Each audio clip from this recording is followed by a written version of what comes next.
కిషోరి వికాసం కార్యక్రమంపై పెద్దాపురం మండలంలోని గ్రామస్థాయి అధికారులకు శిక్షణ కార్యక్రమాన్ని నిర్వహించడం జరిగిందని జిల్లా స్త్రీ శిశు సంక్షేమ సాధికారత అధికారిని కె ప్రవీణ తెలియజేశారు. పెద్దాపురం మండలం పరిషత్ అభివృద్ధి అధికారి వారి కార్యాలయ సమావేశ భవనం నందు జిల్లా మహిళా అభివృద్ధి మరియు శిశు సంక్షేమ శాఖ ఐసిడిఎస్ ప్రాజెక్ట్ పెద్దాపురం జిల్లా బాలల పరిరక్షణ విభాగం ఆధ్వర్యంలో సిడిపిఓ జి ఉషా అధ్యక్షతన పెద్దాపురం మండలంలో గ్రామస్థాయి అధికారులకు కిషోరి వికాసం ప్రోగ్రాం పై ట్రైనింగ్ నిర్వహించడం జరిగింది. కార్యక్రమానికి ముఖ్య అతిథులుగా జిల్లా స్త్రీ మరియు శిశు సంక్షేమ సాధికారత అధికారిని కె ప్రవీణ, ఎంపీడీఓ డి శ్రీలలిత మాట్లాడుతూ బాలల పరిరక్షణ కొరకు ఎంతగానో కృషి చేయడం జరుగుతుందని, కిషోరి వికాసం ద్వారా గ్రామ స్థాయిలో బాలలతో గ్రూపులు ఏర్పాటు చేసి వారికి బాలల చట్టాలు, పరిరక్షణ అంశాలు, వ్యక్తిగత పరిశుభ్రతపై అవగాహన కల్పించడం జరుగుతుందని తెలియజేశారు.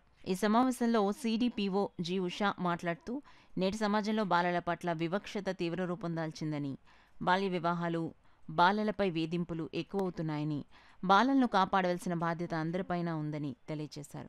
కిషోరి ఆరోగ్యం ఆహారం విషయమై doctor B Chandrakiran, MO Kandrakota Swarna craft NGO Mounika, sub inspector Peddapuram వారు పాల్గొన్నారు.